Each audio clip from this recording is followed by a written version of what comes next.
Okay.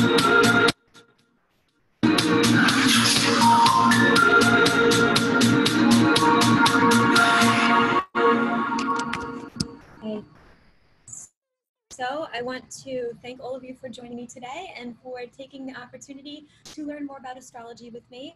I've done a lot of research and I'm happy to present all of this to you. There is something called Vedic astrology, and it's very different than Western or sidereal astrology. And the reason why it's different, let me just spotlight myself. Okay, and the reason why it's different is because Vedic astrology is a bit more accurate to the outlay of all the stars in the solar system. Now, that doesn't discredit Western or tropical. If you were to look at one being more of a masculine system and more of a feminine system, the tropical or Western type of astrology is definitely more emotionally based, and it's kind of like a therapeutic type of astrology, whereas Vedic is used more to predict and to map out certain sequences of your life and to figure out major events that might happen in your life. This type of Vedic astrology is also called sidereal astrology, is also used to predict elections, presidential elections. And it is very much the astrology for the rich and the wealthy. And it is a bit scientific, and there's a lot that goes into it. We're just going to be spending time looking at the first house because there's so much to it. And why not just look at that first? So take little bits and pieces of it. So when we go back to Vedic astrology, we really go back to ancient Mesopotamia. We go back to when people didn't have televisions. What they did was they looked up and they looked at the stars. But the Babylonians took Mesopotamian, very matriarchal centered astrology, and they wanted to make it more equal. So they divided all of the signs into 12 equal parts, 30 degrees each, and they made it a bit more mathematical than it was in the past. And because they made it so even, we lost some of the true accuracy of what astrology was in Vedic astrology. So the astronomical or true sidereal astrology do not use 30-degree separation. Vedic astrology does not divide each sign by 30 degrees still. Okay, so I did ask you to take a look. That's me reading somebody. I did ask you to take a look at the chart, and we're going to be looking specifically at the first house, and we're going to be looking at what that means, what the first house means. The first house in astrology is also known as your ascendant, and it begins our ride through the houses. The ascendant is also associated with, if we were to map out all of the houses and sequence one's life, the first house would be the beginning of life, birth, whereas the 12th house would be death. So the first house is all about the head, because in most cases, when a woman gives birth, the head comes out first. It's about the child. It's about how your birth was. And it's also about certain qualities that make you you, that have been grounded in you since very early childhood.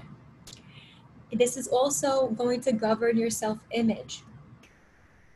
The first house is the home of your ascendant, and this is the point on the eastern horizon at the time of your birth. So just as the ascendant represents a point in your astrology chart at the exact moment of your birth, you can think of the first house as the beginning of you. In Vedic, this house is called the Bhava, the Lagnam Bhava. And a Bhava is a house, and it's also considered a field of action. So if you were to divide all of the houses up into fields of action, you would see that they represent different fields of action. For the first house, the field of action is how you came into life. It is the field of action of how you were delivered into life. It's also your physical body and your personality. Okay, this house is ruled by Aries because Aries is considered the first sign of the zodiac. It doesn't necessarily go by the calendar year where the first sign would be Capricorn in January. It's not necessarily seasonal like that. Aries would be the first sign, and because it rules the first house, there's a lot of that childlike Aryan qualities that get attributed to that house as well. So if you have planets in this house, it will give you an idea of the quality of those planets.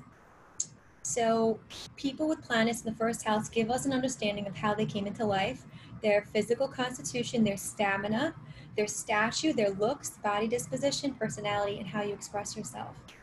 This house can also represent fame and destiny. This is the reason and purpose of why you are born. This represents the leader, the servant, and the warrior, because Aries is the leader. Aries is the servant because Saturn is debilitated here, and Aries is the warrior. So Aries takes on all these attributes, and Aries is not bad. Aries is great. Aries is the new beginning, is the leader, jumpstarts things. And so what better sign to govern you coming into the world? This house is the most personal house in this sense, and the house is the home. And we also want to take a look eventually at the important angular charts. That's 1, 4, 7, and 10. These are all fundamental aspects of life. So the first house is all about new beginnings. That's the first house. The fourth house is about your family life, your home, how you feel inside your body. The seventh house is relationships, and the 10th house is career. Okay, so we're going to just go right into it. The first thing that we are going to examine are all the planets, and the moon is considered a planet in Vedic astrology. We know it's a satellite according to science, but in Vedic astrology, it's quite different than it is in Western astrology. We'll go into that in a second. But for now, let's start with the sun. The sun is the planet. In Vedic, they call it a planet that deals with your ego, your basic personality, consciousness, vitality, stamina. These are all qualities of the sun. And the sun is ruled by Leo. Okay, it's good to know. But when you have the sun in the first house, it acts a very specific way. A person who has this very bright star, planet, right, has this bright star in the first house will be extremely magnetic. They're going to be a leader. They're going to be confident, ambitious, and brave. And they can often take on Aries traits despite what sign is in the first house. They can take on this very infectious yet provocative type of persona.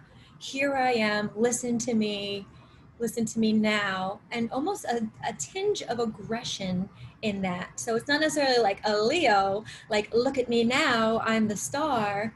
It's, you better pay attention to me, look at me now. So there are some weaknesses to this, and I do want to go through the strengths and weaknesses because I do believe personally that although astrology can map out certain life situations, we do have choice points, and we can use these energies to work for us or to work against us. So it's important to know the strengths and to focus on those strengths. But I will list the weaknesses. They need to be recognized all the time. They're a bit overbearing. They have a big ego. They're a little bit arrogant. They can be tyrannical and argumentative.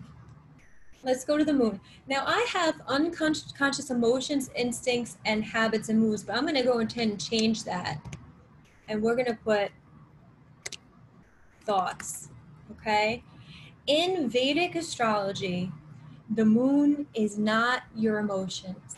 In Vedic astrology, the moon is your thoughts. Now, like I said, it's a very masculinized type of astrology where everything is kind of mapped out and strategized, and they kind of strip the emotions out of it. And for that reason, some people gravitate towards Western tropical astrology. But let's think of it as thoughts. And even so, even if we do think of the moon as thoughts, a person who has their moon in the first house, which is usually the first house is also, I don't want to confuse anybody for those who are new at this, but the moon is often associated with Cancer, okay? So you have these Cancer qualities, but in the first house. So this is a person who's very sensitive and empathic, not afraid to express themselves. They're a leader. So if you have a natural Cancer, they can kind of hide their feelings. They might be mad at you and you won't understand what's happening. They might be passive aggressive. But if you have a moon in the first house, that person is going to be very willing to express how they feel. The weaknesses could be, they could be overly sensitive and reactive to others. They can easily be drained because they're so sensitive to the environment. They're also highly affected by pollutants and pollution.